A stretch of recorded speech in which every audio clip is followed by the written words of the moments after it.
Dusty with 1023 Diesel here. Today we're going to talk about the KC Turbo's billet compressor wheel and just compressor wheels in general, so you can get a good look at that here. Why you would want them for your 7.3 power stroke. Why would you want to buy a billet compressor wheel for your 7.3 power stroke, and then what the benefits of this one are. On the Super Duty trucks, the late 99 to 2003 trucks, they had a problem with turbo surge. Turbo surging is when you hear that like when you're under load, especially if you have a tuner or something like that on the truck.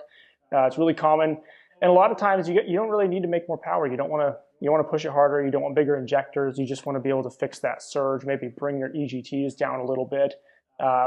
This is a great compressor wheel for that.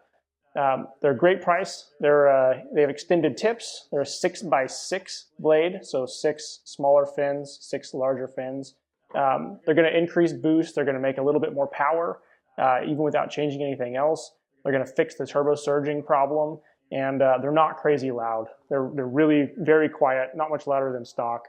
But if you're looking to fix turbo surge, increase boost a little bit, and bring EGTs down, especially if you have a tuning device on your truck, this is going to be a great upgrade for that. An even better upgrade would be, if you're going to pull the turbo apart, would be to rebuild it and replace the compressor wheel and the turbine wheel with KC Turbo's S300 turbine wheel. We'll have a link down below covering the benefits of upgrading the turbine and the compressor with a rebuild kit with the balanced assembly instead of just using the billet wheel. Find this compressor wheel and tons of other power stroke parts at 1023diesel.com. Thanks for checking this out.